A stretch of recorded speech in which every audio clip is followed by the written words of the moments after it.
बिहार के शिक्षा विभाग में 44 अफसरों का तबादला। अमित कुमार बने पटना जिले के डीईओ। 5 उप शिक्षा निदेशक भी बदले।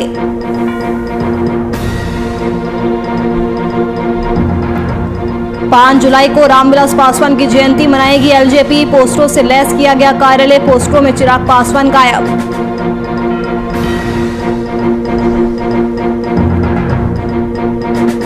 सिविल कोर्ट लखीसराय में 10 जुलाई को नेशनल लोक अदालत का आयोजन। जिला जज ने प्रचार रथ को किया रवाना। बैंक, ऋण और बिजली जैसे मामलों का होगा निपटारा। नाराज मंजीत सिंह को मनाने में सीएम नीतीश कुमार हुए सफल। कर चुके थे आरजेडी में जाने का ऐलान। मंजीत को मनाने के लिए सीएम ने उतारी थी नेताओं की फौज।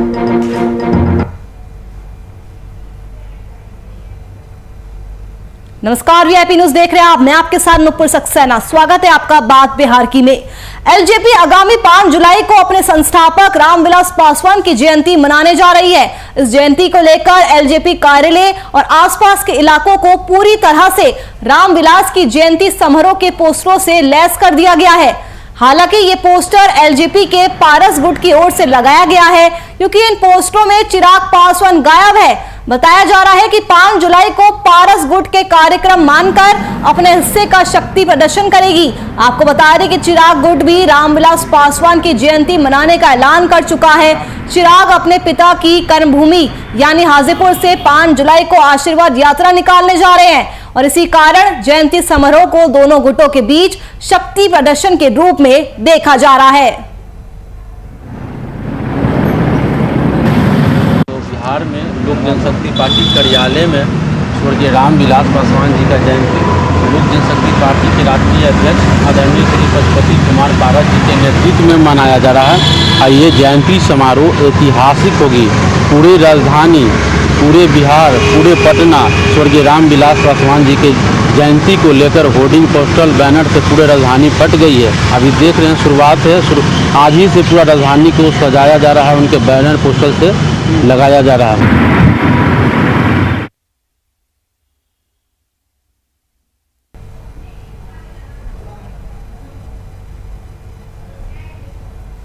तो 5 जुलाई को एलजेपी रामविलास पासवान की जयंती मनाने जा रही है। आपको बता दें, दोनों ही गुट यानी चिराग पासवान और पशुपति कुमार पारस इस दिन शक्ति प्रदर्शन करेंगे। आपको बता दें, एक तरफ जहां चिराग पासवान आशीर्वाद यात्रा निकालेंगे, हाजीपुर से उन्होंने आशीर्वाद यात्रा निकालने का फैसला किया है, तो वहीं दूसरी तरफ इसी दिन पशुपति कुमार पारस 10,000 लोगों को भोज कराने जा रहे हैं। आपको बता दें कि पोस्टर लगाए गए हैं इस जयंती समारोह को लेकर, लेकिन इन पोस्टरों में चिराग पासवान कहीं भी नजर नहीं आ रहे हैं। तो पोस्टरों में चिराग पासवान गायब है और इसलिए यह अंदाजा लगाया जा रहा है कि ये सभी पोस्टर पशुपति कुमार पारस के गुट की तरफ से लगाए गए हैं। इसके अलावा एलजेपी में चाचा वर्सेस भतीजे की जो जंग है अब सड़कों पर नजर आएगी। 5 जुलाई को दोनों ही गुट शक्ति प्रदर्शन करेंगे। राष्ट्रीय विधिक सेवा प्राधिकरण के निर्देश पर सिविल कोर्ट लखीसराय में 10 जुलाई को नेशनल लोक अदालत का आयोजन किया गया है। जिसे लेकर जिला जज ने प्रचार प्रसार के लिए प्रचार रथ को हरी झंडी दिखाकर रवाना किया। बताते चले कि इस बार लोक अदालत में वैवाहिक विवाद, cheque bounce, insurance claim, civil वाद विवाद, श्रम कानून पर चर्चा की जाएगी। कोविड-19 को देखते हुए ऐसा पहली बार है कि संबंधित पक्षकार अपने मुकदमे का समाधान आपसी सहमति के आधार पर 10 जुलाई को या इसके पहले अपनी सुविधा के अनुसार इलेक्ट्रॉनिक माध्यम से या कोर्ट में मौजूद होकर इस अवसर का लाभ उठा सकते हैं।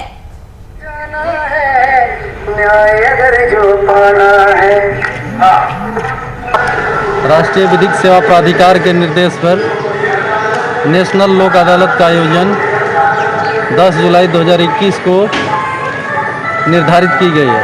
यद्यपि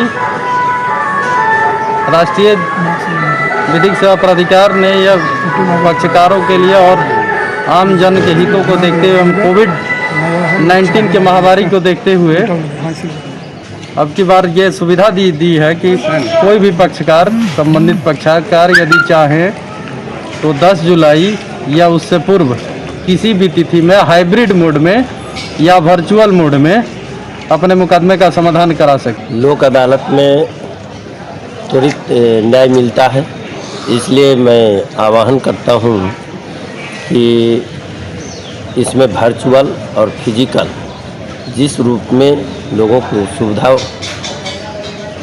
महसूस हो और वो आकर इस लोक अदालत का लाभ लिया जा सके। जो पाना है। औरंगाबाद के दाऊदनगर में एसडीओ कुमारी अनुपम सिंह और एसडीपीओ राजेश कुमार ने अनुमंडल कार्यालय सभाकक्ष में अनुमंडल के सभी सीओ, बीडीओ और थाना अध्यक्षों के साथ बैठक का आयोजन किया। इस बैठक में कई विभिन्न बिंदुओं पर चर्चा की गई। वहीं अनुमंडल स्तर पर विधि व्यवस्था, कोविड-19 के तहत मास चेकिंग अभियान, वाहन चेकिंग अभियान, अतिक्रमण, कब्रिस्तान घेराबंदी के साथ साथ अन्य बिंदुओं पर अधिकारियों के साथ समीक्षा की गई। इस दौरान एसडीओ ने बताया कि सभी थाना अध्यक्षों और सीओ को प्रत्येक शनिवार भूमि विवाद संबंधित जनता दरबार का आयोजन करना है, जिसमें अनुमंडल स्तर से कार्रवाई की आवश्यकता है।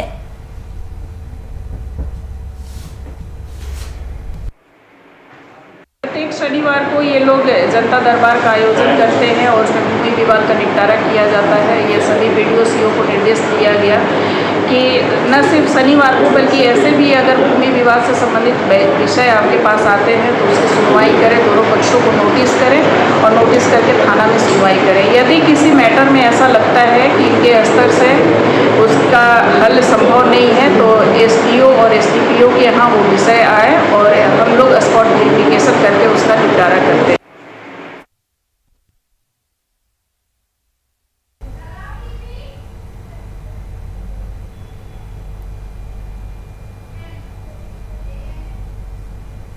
बिहार में टीका विवाद से गरमाई सियासत पर अब बीजेपी ने कोल्ड वाटर का अटैक कर दिया है। बीजेपी के प्रदेश प्रवक्ता डॉक्टर राम सागर सिंह ने कोरोना टीका लेने पर तेजस्वी यादव को हार्दिक बधाई दी। इसके अलावा उन्होंने सभी दलों से टीका ब्रांड पर सियासत न करने की अपील भी की है। वहीं बीजेपी प्रवक्ता ने तेजस्वी यादव से पारिवारिक सदस्यों को भी कोरोना टीका दिलवाने का अनुरोध किया है।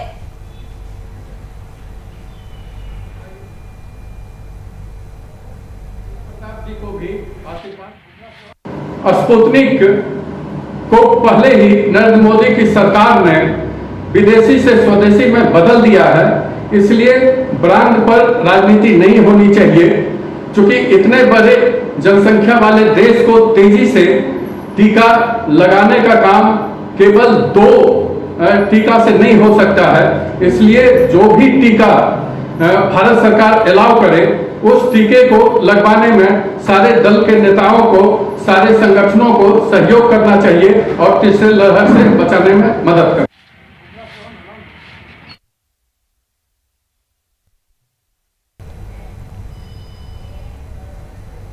बिहार के कटिहार के प्राणपुर थाना क्षेत्र अंतर्गत दरहन पंचायत के रहर गांव में बीते दिन ग्रामीणों ने एक शादीशुदा युवक को 2 बच्चों की मां के साथ आपत्तिजनक स्थिति में पकड़ लिया। मिली जानकारी के अनुसार आरोपी युवक प्राणपुर थाना क्षेत्र अंतर्गत पांकी गांव निवासी रतन कुमार ठाकुर है और वह रहर गांव में एक शादीशुदा महिला के साथ बीच रात में आपत्तिजनक स्थिति में पकड़ा गया। वहीं ग्रामीणों ने प्राणपुर थाना को सूचित किए बगैर तुगलकी फरमान सुना दिया और दोनों आरोपी यानी महिला और पुरुष को रस्सी से बांधकर उनके साथ मारपीट की गई। इसे देखकर साफ साफ ये कहा जा सकता है कि ग्रामीण कानून को अपने हाथ में ले रहे हैं।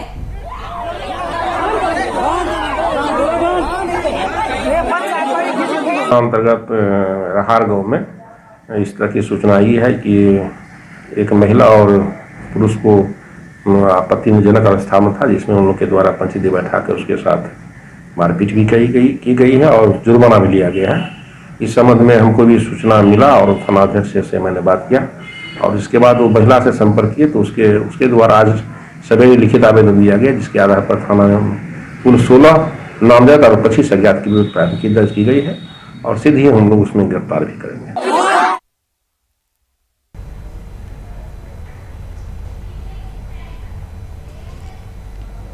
औरंगाबाद के दाऊदनगर में काराकाट सांसद महाबली सिंह ने दाऊदनगर के सिंचाई विभाग के आईबी में एनडीए कार्यकर्ता और आम जनता से मुलाकात की और जन समस्याओं को सुना और राजनीतिक विषयों पर भी चर्चा की गई। वही सांसद ने कहा कि मुख्यमंत्री नीतीश कुमार के नेतृत्व में बिहार सरकार पूरे 5 वर्ष चलेगी, विपक्ष सिर्फ ख्याली पुलाव बना रहा है। वहीं उन्होंने विपक्ष सरकार पर आरोप लगाते हुए कहा कि विपक्ष जेडीयू के बारे में अफवाह उड़ा रहा है कि एलजेपी को जेडीयू ने तोड़ा है, जबकि इसमें कोई भी सच्चाई नहीं है। एलजेपी अपनी अंतर कलह की वजह से टूटी है, जेडीयू ने एलजेपी को तोड़ने का काम नहीं किया है। उस मौके पर बीजेपी नेता अरविंद उपाध्याय, बीजेपी के जिला प्रवक्ता अश्विनी कुमार तिवारी सहित अन्य लोग मौजूद रहे।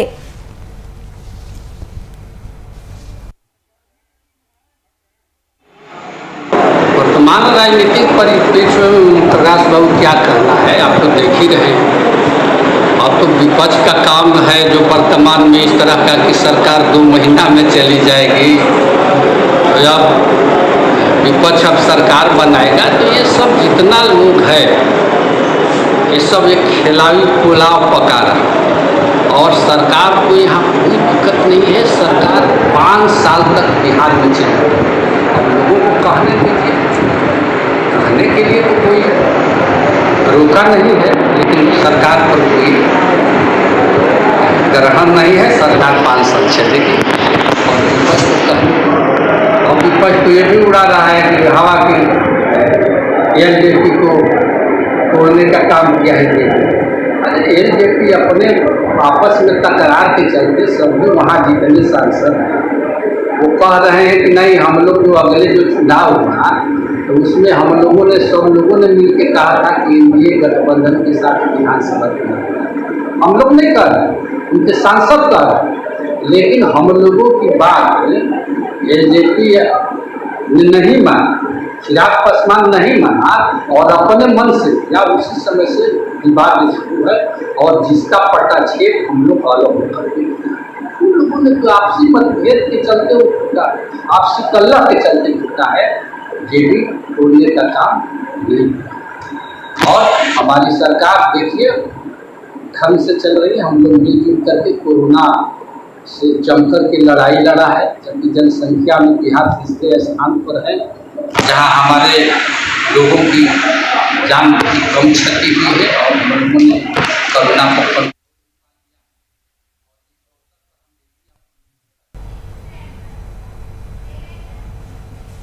पटना उच्च न्यायालय के निर्देश अनुसार जिला विधिक सेवा प्राधिकार की ओर से कोविड-19 की गाइडलाइंस का पालन करते हुए डीबीए के नए भवन में बीते दिन बैठक का आयोजन किया गया। बैठक दीवानी, फौजदारी सहित विभिन्न मुकदमों में परेशान पीड़ितों को उचित न्याय मिले और मुकदमों का निपटारा जल्द से जल्द हो सके, इसके सहित अन्य बिंदुओं को रखा गया। इस बैठक की अध्यक्षता डीएलएसए सचिव रुम्पा कुमारी ने की। इस दौरान उन्होंने कहा कि विभिन्न मामलों में सजा काट रहे लोगों को रिलीफ दी जाएगी। इसके लिए कोविड-19 का पालन करते हुए राष्ट्रीय लोक अदालत लगाई जाएगी। वहीं डीएलएसए सचिव ने यह भी कहा कि आगामी 10 जुलाई को राष्ट्रीय लोक अदालत के तहत अधिक से अधिक मामलों का निपटारा किया जाएगा।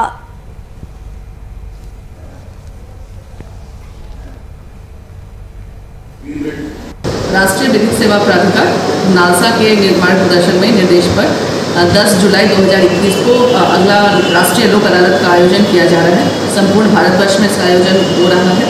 सभी राज्यों के साथ बिहार विधिक सेवा आयोग का भी हमारे पास निर्देश है, विधिक सेवा प्राधिकार का, कि ज़्यादा से ज़्यादा मामलों का निपटारा राष्ट्रीय लोक अदालत 10 जुलाई के माध्यम से हम लोग कर सके।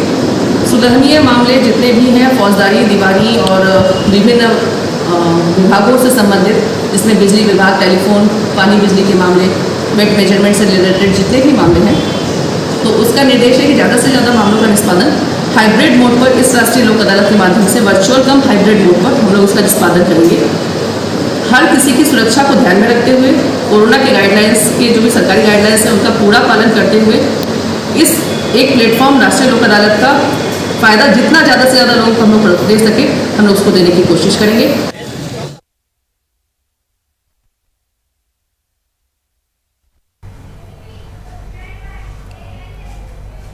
मुंगेर से किडनी के मरीजों के लिए एक राहत भरी खबर सामने आ रही है। अब किडनी के मरीजों को डायलिसिस के लिए जिले से बाहर नहीं जाना पड़ेगा। बता दें कि प्रधानमंत्री नेशनल डायलिसिस प्रोग्राम के तहत मुंगेर सदर अस्पताल में 5 बेडों वाला डायलिसिस सेंटर का शुभारंभ डीएम नवीन कुमार ने फीता काटकर किया। वही सेंटर के खुल जाने से लोग भी काफी ज्यादा खुश हैं। इस सेंटर के उद्घाटन के बाद सेंटर के विषय में जानकारी देते हुए डीएम ने बताया कि इससे मुंगेर जिले और आसपास के लोगों को काफी सहूलियत होगी। पहले मरीजों को डायलिसिस के लिए बाहर जाना पड़ता था, लेकिन अब अपने ही जिले मुंगेर में ये सुविधा उपलब्ध हो गई है।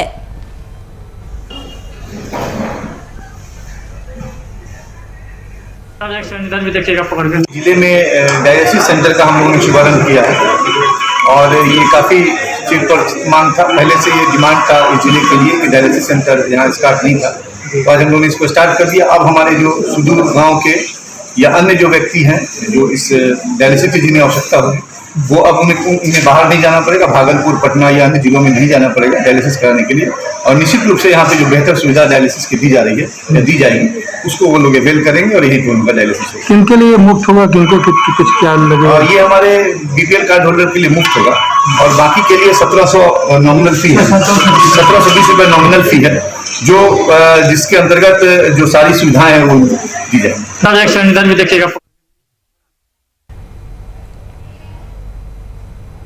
मधुबनी की खजोली में मूसलाधार बारिश के कारण दर्जनों परिवार के घरों में पानी घुस गया है। पानी निकासी की सुविधा नहीं होने से आम जनजीवन गंभीर रूप से प्रभावित हो चुका है। घर आंगन में जल जमाव के कारण ग्रामीणों के सामने पेयजल की समस्या भी उत्पन्न हो गई है। इस समस्या से निजात पाने के लिए ग्रामीणों ने सीओ से जल निकासी की व्यवस्था करने की मांग की है। इस संबंध में बीडीओ मनीष कुमार ने कहा कि सीओ और थाना अध्यक्ष के सहयोग से अतिक्रमित नाले को खुलवाकर पानी निकासी की सुविधा बहाल की जाएगी।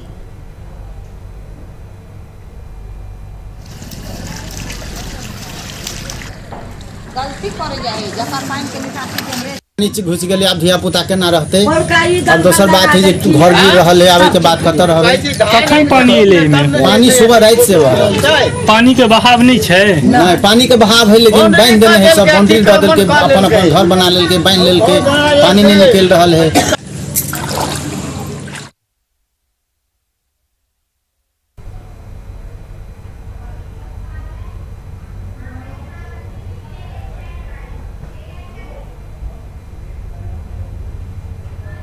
बिहार में शराबबंदी के बावजूद भी लोग शराब का सेवन कर रहे हैं।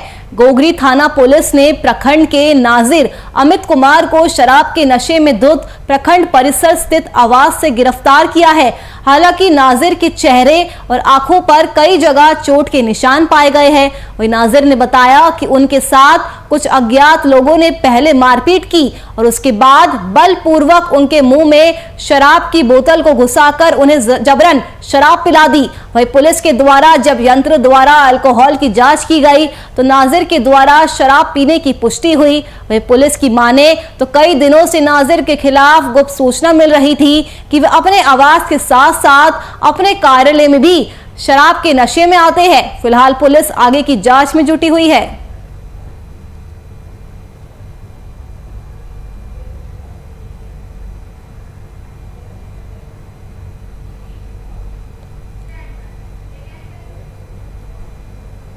पूर्वी चंपारण जिले के बनकटवा ब्लॉक में जिला अधिकारी शीर्षत कपिल ने टीकाकरण कार्यक्रम की समीक्षा की। वहीं जिलाधिकारी ने बनकटवा प्रखंड के बीजबनी दक्षिणी पंचायत में अधिकारियों और जनप्रतिनिधियों के साथ बैठक भी की। साथ ही समय आने पर दूसरी डोज को लेकर जिला अधिकारी ने अधिकारियों और जनप्रतिनिधियों को अलर्ट भी किया।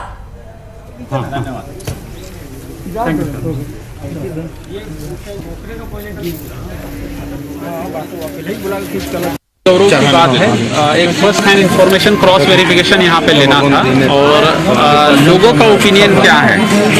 वैक्सीनेशन होना बहुत इम्पोर्टेंट था और ये वैक्सीनेशन के काम में जो है यहाँ के लोगों ने काफ़ी अच्छे सहयोग हम लोगों को किया है। और फर्स्ट ये पंचायत बना बीजमनी दक्षिणी और उसके बाद बनकटवा ब्लॉक बन गया है और काफ़ी तेज़ी से और ये जो वेव है वैक्सीन लेने की ओर जो है पूरे हमारे ज़िले में देखने को मिल रही है। अर्बन एरिया और फ्लड अफेक्टेड एरिया में जो है हम प्रायोरिटी बेसिस पे वैक्सीनेशन कर रहे हैं।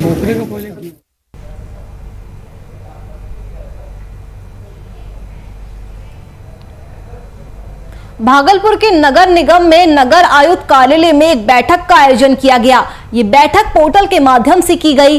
इस बैठक में पूर्व प्रस्तावित विभिन्न तरह के योजनाओं के बारे में बात की गई। इसके तहत चंपा नाला घाट से बरारी घाट तक सड़क का सौंदर्यीकरण और चौड़ीकरण किया जाएगा और शहर में 8000 सीसीटीवी कैमरे भी लगवाए जाएंगे, जिसका कार्य स्मार्ट सिटी के तहत किया जाएगा।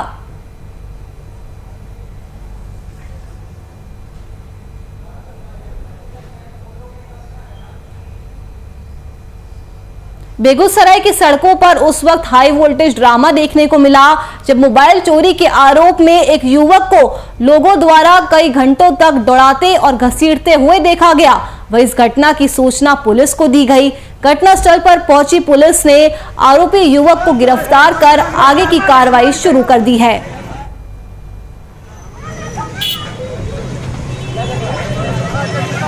आरोप लगाया है ना, तो मोबाइल चोरी किया है, कहीं बेच दिया है। आप क्या देखे थे? हम तो देखे भाई कि पब्लिक उसको पकड़ के मारपीट कर रही थी। सब मीडिया वाले आप लोग भी थे सहयोग।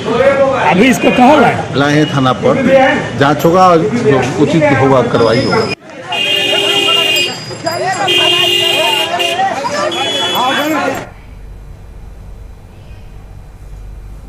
समस्तीपुर पुलिस को एक बड़ी सफलता हाथ लगी है, जहां पुलिस ने शहर में हुए प्रॉपर्टी डीलर रिंकू चौधरी हत्याकांड का खुलासा किया।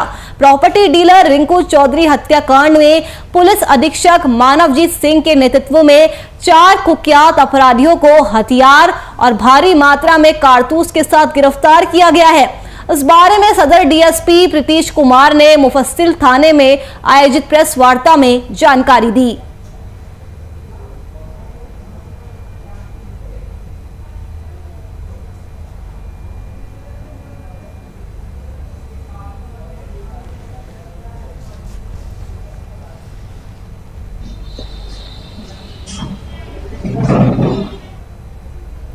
शेखपुरा के सदर अस्पताल के सिविल सर्जन सभागार में जिले में कार्यरत सभी कोविन पोर्टल पर काम कर रहे वेरीफायर का 1 दिवसीय प्रशिक्षण दिया गया।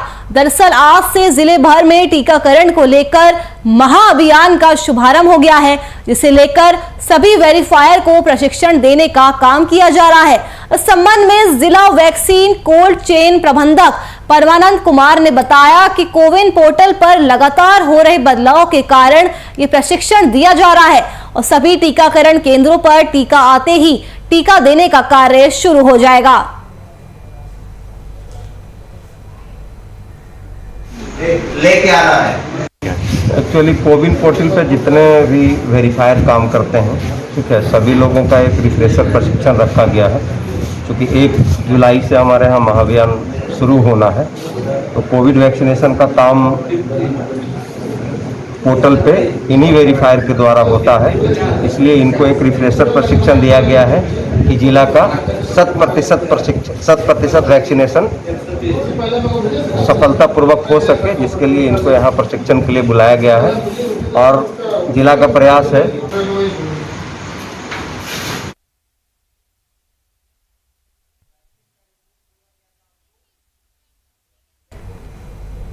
छपरा के वोरतर रेलवे पुलिस को एक बड़ी सफलता मिली है। आपको बता दें कि पुलिस ने गुवाहाटी से अपहरण एक बच्चे को अवध आसाम एक्सप्रेस ट्रेन से बरामद किया। इसके साथ ही एक अपहरणकर्ता को भी पुलिस ने गिरफ्तार किया है। इस संबंध में आरपीएफ इंस्पेक्टर अनिरुद्ध कुमार राय ने बताया कि बीते 29 जून को सूचना मिली थी कि ट्रेन संख्या अवध आसाम एक्सप्रेस ट्रेन में एक बच्चे को किडनैप करके दिल्ली की तरफ ले जाया जा रहा है। वही सूचना मिलते ही जीआरपी और आरपीएफ की पुलिस अलर्ट मोड में आ गई थी। लिखित रूप में देना चाहिए। आज हमारे माननीय कमांडेंट बनारस महोदय द्वारा शाम को 7:35 में एक सूचना दी गई कि अवध आसाम में एक बच्चे को किडनैप करके ले जाया जा रहा है गुवाहाटी से। उसी के आलोक में मैं इंस्पेक्टर अनिरुद्ध राय, 7 SOGRP छपरा, 7 स्टाफ, चूँकि ट्रेन स्टार्ट होने वाला था, जल्दीबाजी में चढ़ के 2 टीम बना के दोनों साइड में हम लोग बच्चे और इसको जो हुलिया हम लोग को मिला था उसी के आधार पर चेक किए D1 जनरल कोच के अपर बर्थ पे इलेक्ट्रिक के दोनों बैठे हुए थे। अपहरणकर्ता और बच्चा डरे हुए।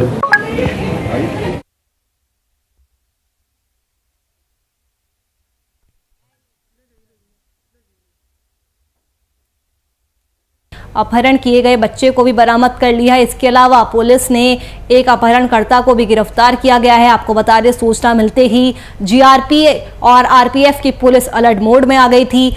पुलिस ने संयुक्त कार्रवाई की और इसके बाद ये सफलता दोनों को मिली है। आपको बता दें, पुलिस को सूचना मिली थी कि ट्रेन से अपहरण किए गए बच्चे को ले जाया जा रहा है। चलिए, फिलहाल के लिए इस बुलेटिन में मेरे साथ इतना ही। देश और दुनिया की तमाम खबरों के लिए आप बने रहिए हमारे साथ। नमस्कार।